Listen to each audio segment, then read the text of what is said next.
Last night, Dr. Jim Chalmers handed down his very first federal budget for the recently appointed Labor government. And this is the first budget that we've seen from the Labor government for 9 years. And so today I wanted to share with you the key components of the budget, focusing primarily on the changes to super, tax, and social security. And now I'm aiming to do this video as quickly and succinct as possible because, let's face it, there's not a huge amount going on in this budget. It's pretty benign.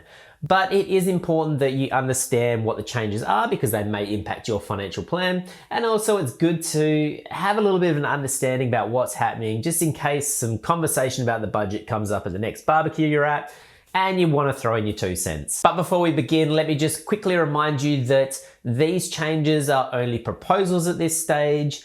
They need to go through Parliament and be legislated before they actually come into force. So without any further ado, let's jump in.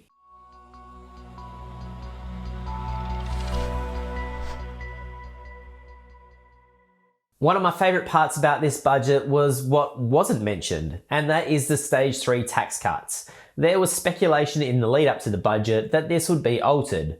Under the legislative measure from the 2024-25 financial year, the 32.5% marginal tax rate will reduce to 30%. Now, there are still a couple of budgets to go before these changes actually come into effect, so I'm still a little dubious about whether or not they'll actually go through as planned. Removing the fringe benefits tax on electric vehicle cars means that as an employee, you can use your pre-tax salary through a salary sacrifice arrangement to fund the lease of a car for private use without having additional amounts deducted from your salary to fund the fringe benefits tax. Now, I'm not normally a fan of salary packaging cars. A lot of it is to do with the fringe benefits tax, so these changes do make it a little more appealing. The government has indicated that if there is a model of electric vehicle valued at about $50,000, the new fringe benefits tax exemption would save the employer up to $9,000 fringe benefits tax a year.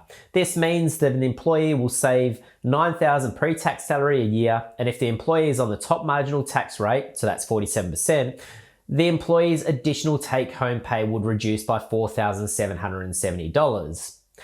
If the employer is on a low marginal tax rate, the additional take-home pay would be even higher than this. Personally, I still wouldn't salary package a car despite these changes to fringe benefits tax for electric vehicles, simply because I don't believe in borrowing money for a depreciating asset. I don't borrow for consumption. From July 2023, the childcare subsidy rates will lift from 85% to 90% for families earning less than $80,000. The childcare subsidy rates will then taper down 1 percentage point for each additional $5,000 in income until it reaches 0% for families earning $530,000 or more. Families will continue to receive existing higher subsidy rates for the second and subsequent children aged 5 and under in care, up to 95%. The higher childcare subsidy rates will cease 26 weeks after the older child's last session of care or when the child turns 6 years old. Staying on the theme of financial support for parents, there's also been some proposed changes to the paid parental leave. Currently, the paid parental leave scheme is comprised of 2 payments for eligible carers of a newborn or recently adopted child.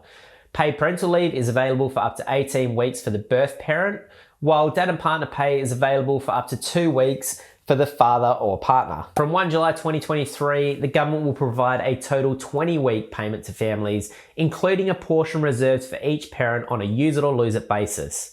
Single parents will be able to access the full 20 weeks. The government will introduce reforms from 1 July 2023 to make the paid parental leave flexible for families, with either parent being able to claim the payment. Parents will also be able to claim weeks of the payment concurrently, so they can take leave at the same time. To further increase flexibility, from July 2023, parents will be able to take government paid leave in blocks as small as a day at a time, with periods of work in between, so parents can use their weeks in a way that best suits them. Eligibility will be expanded through the introduction of a $350,000 family income test, under which families can be assessed if they don't meet the individual income test, currently set at $156,647. From 1 July 2024, the government will start expanding the scheme by 2 additional weeks a year until it reaches a full 26 weeks from 1 July 2026, increasing the overall length of the paid parental leave by 6 weeks. Sole parents will be able to access the full 26 weeks. I think this is a great move because I see it all the time where people go from being dinks, so that's double income, no kids, to Having a child which increases their expenses and also losing an income at the same time, that's tough to deal with financially. So I'm a big supporter of any changes to the paid parental leave, which helps people transition during this time. The eligibility age for the downsizer contribution is proposed to reduce from age 60 to 55.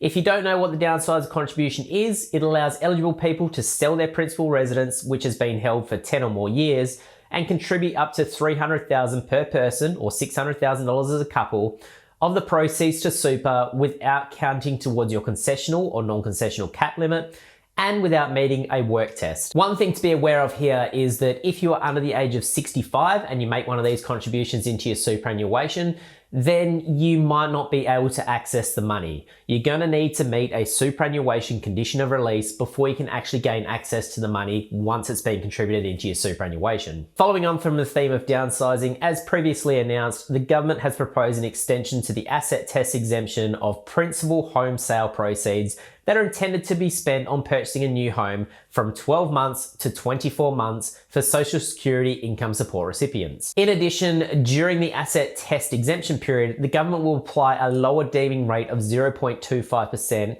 to the principal home sale proceeds. So what this really means is that pensioners can sell their principal residence, sit on the proceeds for up to 2 years, and not have it materially impact their age pension entitlement. So this might be handy if you're planning to be a grey nomad. So maybe you sell your house, buy a caravan, travel around Australia for 2 years, and buy when you come back. Could be handy in that scenario. Just be aware though that in that instance, you would expose yourself to a lot of market risk, because if you sold your house and prices jump by 10%, in those 2 years you're away, well then it might not be such a great strategy. As previously announced, the government will provide a once-off increase to the work bonus income bank of $4,000 for age pensioners.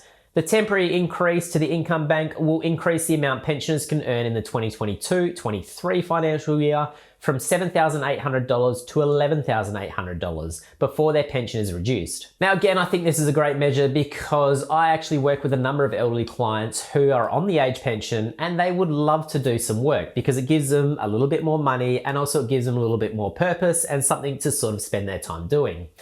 But unfortunately, a lot of the time they're put off doing so because it's going to impact their age pension entitlement too much. So I think this increase in the work bonus is a great thing. The 2021-22 budget announced that the residency rules for self-managed super funds and small APRA regulated funds will be relaxed by extending the Central Control and Management Test safe harbour from 2 years to 5 years for SMSFs, and removing the active member test for both types of funds. This measure was due to commence 1 July 2022. The government has announced that it will defer the start date to the income year commencing on or after the date of the royal assent of the enabling legislation. As previously announced, the government has proposed increasing the income threshold for the Commonwealth Seniors Healthcare Card from $61,284 to $90,000 for singles and from $98,054 to $144,000 for couples combined. For those that don't know, the Commonwealth Seniors Health Card is basically the card you apply for to get some pharmaceutical benefits and things like that